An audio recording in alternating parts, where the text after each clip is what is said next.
Hello students, आज हम पढ़ेंगे क्लास 6 की इंग्लिश बुक गोल्डन लीव्स का चैप्टर नंबर 12 आई रिमेंबर। तो स्टूडेंट्स, हम सभी अपने बचपन को हरदम याद करते हैं, है ना। आप जब छोटे थे तो कितने केयर फ्री रहते रहे होगे, है ना। पढ़ना नहीं पड़ता रहा होगा, खेलते रहते रहे होगे। फिर जैसे जैसे आप बड़ी क्लासेस में आते गए वैसे वैसे आपके ऊपर पढ़ाई का बर्डन होता गया। फिर कभी कहीं घूमने जाना है तो शायद हो सकता है एग्ज़ाम्स की वजह से ना जा पाए हो, या फिर इसी तरह के सबके साथ कुछ ना कुछ जैसे जैसे हम बड़े होते जाते हैं कुछ ना कुछ इम्पॉर्टेंट चीज़ों की वजह से हम अपने बचपन की चीज़ों को खोते जाते हैं, है ना। तो इसी तरह से इस चैप्टर में हम जानेंगे कि कैसे पोएट जो हैं अपने बचपन को याद कर रहे हैं और याद करके दुखी हो रहे हैं कि किस तरह से वो बड़े हो गए हैं, लाइफ के चैलेंजेस को उन्हें फेस करना है और वो अपने चाइल्डहुड डेज़ को बहुत ज़्यादा मिस करते हैं, उन्हें याद कर रहे हैं। तो पोएम कुछ इस तरह से शुरू होती है। I remember the house where I was born, the little window where the sun came peeping in at morn.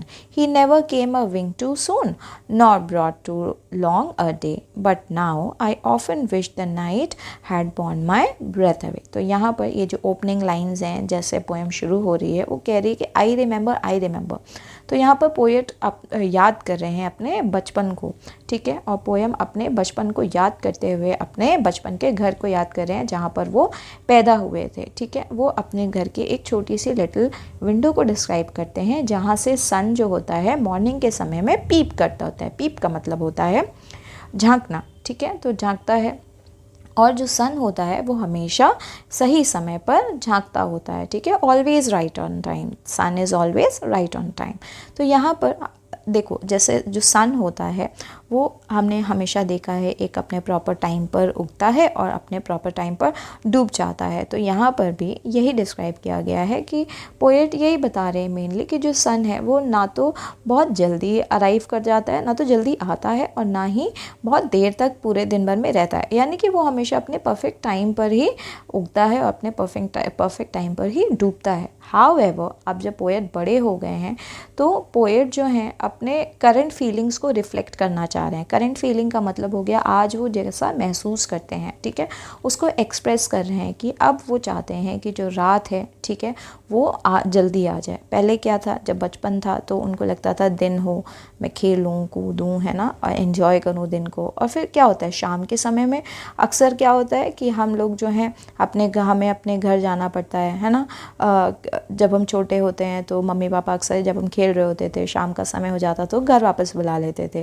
पर अब उल्टा होता है। अब जब जैसे जैसे पोएट जो हैं वो अडल्ट हो गए हैं वैसे वैसे वो अपनी करंट फीलिंग्स को एक्सप्रेस कर रहे हैं और वो यही बता रहे हैं कि नाइट जो है वो यही चाहते हैं कि जो नाइट है, जो रात का समय है, वो उनकी ब्रेथ ले जाए। यानी कि यहाँ पे I often wish the night had borne my breath away.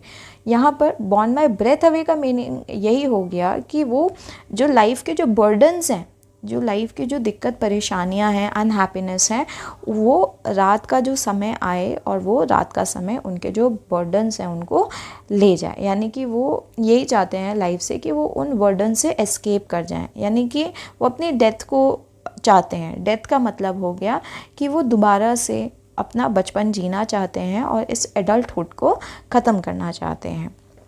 आगे चलते हैं। पोएट कहते हैं I remember the roses red and white, the violets and the lily cups, those flowers made of light, the lilacs where the robin built and where my brother set the laburnum on his birthday, the tree is living yet. तो अब इन lines में जो poet हैं वो nostalgia को जी रहे हैं। Nostalgia क्या होता है? नॉस्टैल्जिया होता है बचपन की यादें, ठीक है। तो पोएट अपने बचपन की यादों को अपनी जर्नी में बता रहे हैं कि वो मेनली अपने बचपन में वापस जाते हैं, ठीक है, और अपनी बचपन की यादों को जीते हैं। वो बताते हैं, वो याद करते हैं कि कैसे उनके यहाँ पर रोज़ेस हुआ करते थे रेड और वाइट कलर के, और इसके अलावा जो लाइलेक्स होते थे, लाइलेक फ्लावर होता है, ठीक है, जहाँ पर जो रॉबिन बर्ड होती थी वो अपना नेस्ट बना लेती थी, ठीक है। उसके बाद पोएट ये भी रिमेंबर करते हैं कि उनके गार्डन में एक लेबनम का ट्री होता था जो कि उनके ब्रदर ने उनके बर्थडे पर प्लांट किया था, ठीक है। यानी कि जो पोएट हैं उनके ब्रदर ने अपने बर्थडे पर लेबनम ट्री लगाया था जो कि आज भी ज़िंदा है। यानी वो जो प्लांट लगाया था, जो पौधा लगाया था, अब वो बड़ा हो चुका है और वो पौधा जिंदा है। फिर पोएट मेंशन करते हैं वायलेट्स और लिलीज़ के बारे में भी यहाँ पर पोएट ने मेंशन किया हुआ है। यानी कि जो फ्लावर्स हैं ये बहुत रेडिएंट कलर के, मतलब ब्राइट कलर्स हैं ये, ठीक है। तो यहाँ पर यही डिस्क्राइब कर रहे हैं कि जो फ्लावर्स हैं उनमें रोशनी है, ठीक है, ब्यूटीफुल हैं। और वो अपने बचपन को ही याद कर रहे हैं कि किस तरह से, जिस तरह से ये फ्लावर्स रेडिएंट हैं, ग्लो कर रहे हैं, ब्राइट हैं, इसी तरह से जो पोएट हैं उनका जो चाइल्डहुड था वो भी इसी तरह से बिल्कुल ब्राइट था, रेडिएंट था, जॉयफुल था, बहुत खुश रहते थे। I remember where I was used to swing and thought the air must rush as fresh to swallows on the wings. My spirit flew in feathers then, that is so heavy now, and summer pools could hardly cool the fever on my brow. तो यहाँ पर इन lines में जो poet हैं वो जो feeling होती है जॉय वाली, फ्रीडम वाली, उसको एक्सप्रेस कर रहे हैं जब वो बचपन में झूले पर झूला करते थे, स्विंग में जब वो झूला करते थे। फिर पोएट इमेजिन करते हैं कि बचपन की यादों को इमेजिन करते हैं और बोलते हैं कि जो फ्रेश एयर होती थी वो रश करती थी। रश का मतलब हो गया बहुत तेज़ हवा होती थी, ठीक है, फ्रेश कूल एयर दौड़ती हुई आती थी, ठीक है, और उनको जो झूला होता था उसमें प्रेशर लगाती थी और वो फ्लाई कर रहे होते थे, ठीक है। यानी कि झूले में जो जब हम झूला झूलते हैं तो कैसे आगे पीछे जाते हैं, तो ऐसे ही वो बता रहे हैं कि जो तेज़ हवाएं होती थी वो उनके झूले को भी झुलाया करती थी। फिर पोएट जो हैं डिस्क्राइब करते हैं यहाँ पर फ्लाइंग विथ फेदर्स, ठीक है। ये जो फ्लू इन फेदर्स हैं, यानी कि यहाँ पे ये मेटाफोरिकल टर्म है। ये दर्शाता है कि जो पोएट हैं वो sense of lightness and happiness को दर्शा रहे हैं यहाँ पे। यानी कि बचपन में क्या होता था कि पोएट ने ये बोला कि हवा जो है उनके झूले को झुला रही है। यानी कि पोएट इतने हल्के हैं बचपन में कि वो बिल्कुल एक फेदर की तरह हैं। फेदर का मतलब हो गया एक किसी पक्षी का जो बाल होता है, ठीक है, उसको फेदर बोलते हैं। तो पंख मेनली, ठीक है, तो पंख की तरह एकदम हल्के हैं, लाइट वेट हैं। यानी मेनली यहाँ पर वो अपने लाइटनेस और अपने हैप्पीनेस को दर्शा रहे हैं। और जबकि अब जब वो बड़े हो चुके हैं तो उनका हार्ट बर्डन से भरा हुआ है, ठीक है। उसके बाद यहाँ पर इन्होंने समर पूल का डिस्क्रिप्शन दिया हुआ है। तो समर पूल का मतलब क्या हो गया, यानी कि यहाँ पर ये समर पूल का मतलब पूल से नहीं है, स्विमिंग पूल से मतलब नहीं है। यहाँ पर ये दर्शाने के लिए है कि जो इंटेंसिटी होती थी, एक्साइटमेंट, एनर्जी होती थी जो पोएट की, ठीक है, कि उनको बुखार भी फील नहीं होता था बचपन में, कि मतलब इतना उनका जो फोरहेड है, ठीक है, the fever on my bro, यानी कि जो फोरहेड है वहाँ पर अगर फीवर भी होता था तो भी उनको कोई फ़र्क नहीं पड़ रहा होता था। वो इतने ज़्यादा केयर फ्री रह रहे होते थे। यानी मेनली उनका जो बचपन था वो full of excitement and energy से भरा हुआ था। इसके अलावा जो पोएट हैं वो बताते हैं कि वो बचपन में एकदम केयर फ्री रहा करते थे। उनको अगर बुखार भी हो जाता था तो भी उस चीज़ से उन्हें कोई फ़र्क नहीं पड़ता था।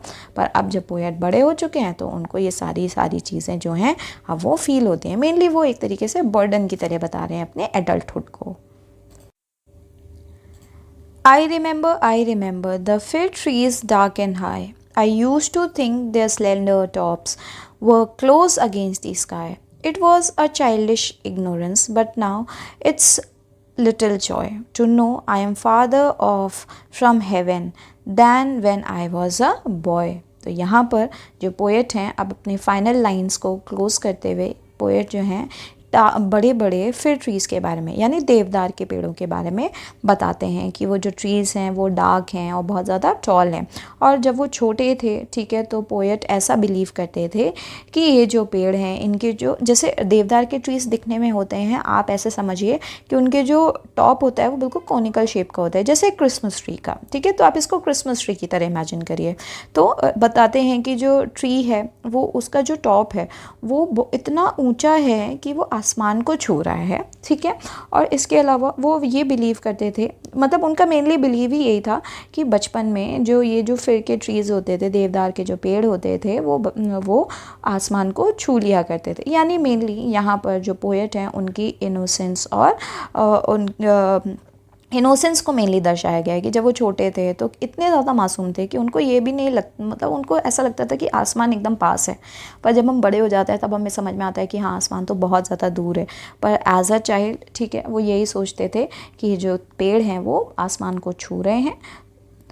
हालांकि जो पोएट हैं अब उनको रियलाइज़ होता है कि बचपन में वो सारी चीज़ों को इग्नोरेंस की तरह लेते थे, मतलब मेनली उनको फ़र्क नहीं पड़ता था क्या चीज़ कैसी है, क्या चीज़ कैसी नहीं है।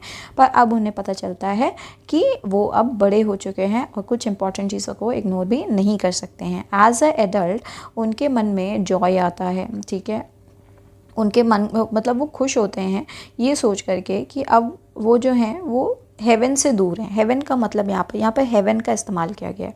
तो हेवन का मीनिंग होता है मेनली हैप्पीनेस, ठीक है, कि अब वो हैप्पीनेस से बहुत ज़्यादा दूर हैं, क्योंकि अब बचपन में वो बहुत ज़्यादा खुश होते थे पर आज वो इतने ज़्यादा खुश लाइफ में नहीं हैं। तो पोएट अपने पोएम को ख़त्म करते हैं ये कहते हुए कि वो अपने बचपन को जो बचपन की यादें हैं उनके लिए तड़प है जो, उसको याद कर रहे हैं, ठीक है, और उसको रिकैप्चर कर रहे हैं खुशी में और इनोसेंस में अपने पास्ट को लेकर के। तो मेनली यहाँ पर जो पोएट हैं उनकी यही इच्छा रही कि वो ये जो भी चीज़ें हैं वो अपने चाइल्डहुड की चीज़ें थी, ठीक है, उनकी, तो उनको ही वो रिकैप्चर करना चाहते थे और इसी वजह से वो अपने चाइल्डहुड में वापस जाते हैं और इस वजह से इनको अपने चाइल्डहुड की नॉस्टैल्जिया भी होती है। नॉस्टैल्जिया का मीनिंग होता है बचपन की यादें, ठीक है। तो स्टूडेंट्स ये इस चैप्टर का एंड था। आई होप आप सभी को इस चैप्टर की एक्सप्लेनेशन पसंद आई होगी। आगे चलते हैं अब हम इसके क्वेश्चन आंसर्स की तरफ। तो चलिए ये इस चैप्टर के क्वेश्चन आंसर्स हैं। अब हमें इसमें ट्रू और फॉल्स लिखना है। राइट ट्रू और false for these statements. A, as a child the poet often wished that the sun would be little late. तो जब पोएट छोटे थे तो वो क्या वो ये विश करते थे कि सन लेट आए? नहीं, वो ऐसा कुछ भी विश नहीं करते थे। The laburnum tree was set by the poets brother. तो जो लेबनम पेड़ था उसको पोएट के भाई ने लगाया था, तो हाँ ये इसका करेक्ट आंसर होगा। My spirit flew in feathers then, that is so heavy now, means that now the poet's heart is full of happiness and he feels like flying। तो ये wrong होगा, ये false explanation है, ठीक है। The child mentioned in the poem and the poet are two different people। तो जो बच्चा है और जो पोएट हैं क्या ये दोनों अलग अलग इंसान हैं? तो नहीं, ये दोनों एक ही इंसान हैं। The tone of the poem is nostalgic। तो इस पोएम की जो टोन है वो नॉस्टैल्जिक है। तो यस, जो टोन ऑफ द पोएम है वो नॉस्टैल्जिक है, इसका आंसर हो जाएगा ट्रू। अब आते हैं क्वेश्चन आंसर्स पर। ए, who came peeping in at morn when the poet was a child? What does he wish now? तो यहाँ पर क्वेश्चन में पूछा है कि कौन सुबह सुबह पीप करते हुए आता था मॉर्निंग में पोएट के यहाँ पर, और अब वो क्या विश करता है? तो आंसर में लिखेंगे the sun came peeping in at morn when the poet was a child, he now wishes that the night had taken his breath away, indicating a desire to escape the burdens and troubles of adulthood. तो यहाँ पर जो सन है वो आता था बच्चे के घर में पीप करते हुए मॉर्निंग के समय में, और अब वो विश करते हैं कि जो नाइट है वो उनकी ब्रेथ ले जाए। ब्रेथ ले जाए का मतलब हो गया कि उनको उनके जो बर्डन हैं, जो ट्रबल्स हैं एडल्टहुड के, उनसे उनको दूर ले जाए। आगे चलते हैं क्वेश्चन नंबर 2 पर। What would the poet think as a child when he was on the swing. तो जब वो स्विंग में होते थे, झूला झूल रहे होते थे, तो क्या सोचते थे? As a child on the swing the poet would think that the air must rush as fresh to the swallows on the wing implying a feeling of freedom and lightness. तो यहाँ पर जो बच्चा है, जो चाइल्ड है, वो swing पर जब होते हैं तो पोएट यही सोचते हैं कि जो फ्रेश एयर चल रही है वो इतनी रश करे कि वो मतलब उनके झूले को स्वॉलो कर जाए, ठीक है, यानी कि उनके झूले को बहुत ज़्यादा तेज़ झुलाए, यानी कि यहाँ पर उनके अंदर जो फीलिंग है वो फ्रीडम और लाइटनेस की बताई गई। लाइटनेस का मतलब हल्कापन। What was a childish ignorance? तो चाइल्डिश इग्नोरेंस क्या था? तो childish ignorance refers to the belief that the top of the fir trees were close against the sky। तो बिलीफ ये था कि ये जो फिर के पेड़ थे वो आसमान को छू रहे थे, वो इतने क्लोज थे कि वो आसमान के पास थे, ये बिलीफ था। तो बच्चा यही इग्नोर करता है बचपन में। Describe the poets childhood house on the basis of your reading of the poem. तो जो पोएट हैं उनका चाइल्डहुड हाउस बताना है हमें पोएम के हिसाब से। The poet's childhood house is described as the place where he was born, with a little window through which sun would come peeping in at morn, with roses red and white, lilacs, a laburnum tree, violets, lily cups, and dark fir trees in its garden. It's a place of natural beauty and innocence। तो यहाँ पर जो poet का जो घर है वो describe किया गया है कि उसके कि पोएट जो है वो पैदा हुए अपने बचपन वाले घर में, ठीक है, और इसके बाद उस घर में छोटी विंडो थी जहाँ से सन झांकता था। उसके अलावा उनके घर के गार्डन में बहुत सारे ब्यूटीफुल फ्लावर्स थे, लेबरनम का ट्री भी था, ठीक है। तो मेनली उनका जो घर था वो एक नेचुरल ब्यूटी था और वो एक बचपन का प्रतीक था, इनोसेंस का प्रतीक था। आगे चलते हैं रेफरेंस टू कॉन्टेक्स्ट पर। Came peeping in at morn, he never came a wing too soon. Who is being refer to as he? तो यहाँ पर ही जो है, ही ये कौन है? ही रेफर्स टू दी सन, तो यहाँ पर सन है ही।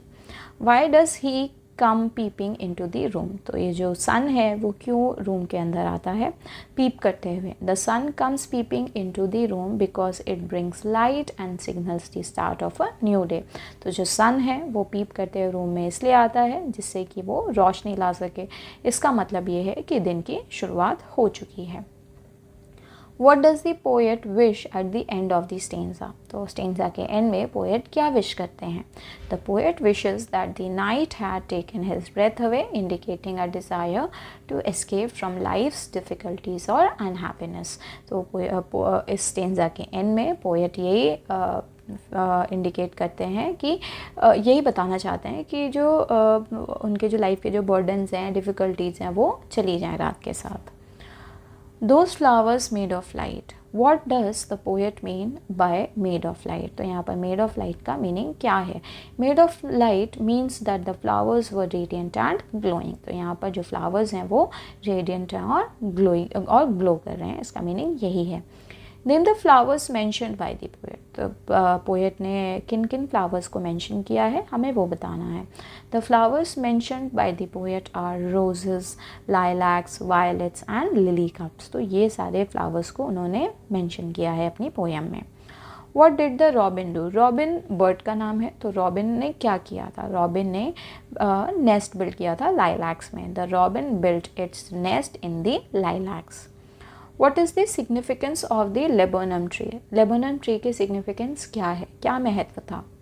The laburnum tree is significant because it was planted on the poet's brother's birthday and is still living, preserving a connection to the past। तो जो laburnum का पेड़ था वो यहाँ पे उसका सिग्निफिकेंट इसलिए था क्योंकि वो पेड़ उनके भाई ने अपने जन्मदिन पर लगाया था और वो पेड़ आज भी ज़िंदा है, यानी कि उनका जो चाइल्डहुड था जिस यानी कि अपने पास्ट से उस पेड़ को उन्होंने कनेक्ट करने की यहाँ पर कोशिश करी है। आगे चलते हैं थिंक एंड आंसर पर। Do you think that the poet was happier as a child? Give reason for your answer. तो आपको क्या लगता है कि जो पोएट थे वो बचपन में ज़्यादा खुश थे, उसका रीज़न भी देना है हमें। Yes, the poet was happier as a child. This is evident in the nostalgic tone of the poem and the belonging for the simplicity and innocence of childhood. तो हाँ, पोएट जो थे वो हैप्पी थे एज अ इन चाइल्ड, जब वो अपने बचपन में थे, चाइल्डहुड में थे, तो बहुत ज़्यादा खुश रहते थे, ठीक है। और ऐसा हमें इसलिए पता चलता है क्योंकि जो पोएम है उसकी टोन नॉस्टैल्जिक है और यहाँ पर लॉन्गिंग की धारणा दिखाई गई है कि वो अपने चाइल्डहुड को बहुत ज़्यादा मिस करते हैं कि कितना ज़्यादा सिंपल था और कितना ज़्यादा इनोसेंस था उनका childhood. Why would the poet wish that the night had borne my breath away? What does this tell us about his state of mind? तो यहाँ पर ये जो लाइन है had borne my breath away, यहाँ पर पोएट क्या wish कर रहे हैं और इससे हमें पोएट के स्टेट ऑफ माइंड के बारे में क्या पता चलता है। The poet's wish that the night had taken his breath away indicates a desire to escape from life's challenges and perhaps a sense of unhappiness, regret or longing for a simpler time। तो यहाँ पर जो poet हैं, ये जो line है इसका meaning यही है कि जो पोएट हैं वो अपने बर्डन से एस्केप करना चाहते हैं, दूर भागना चाहते हैं, ठीक है। और मेनली यहाँ पर अनहैप्पीनेस दिखाई गई है पोएट की, और वो खुश नहीं है और वो जैसे बचपन में बहुत सिंपल होता था सब कुछ, वैसा ही वो आज चाहते हैं कि उनकी लाइफ वैसी ही वापस से हो जाए।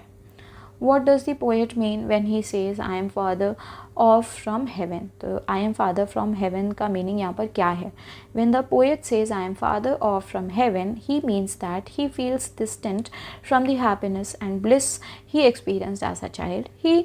It symbolizes a loss of innocence and a departure from his childhood joy।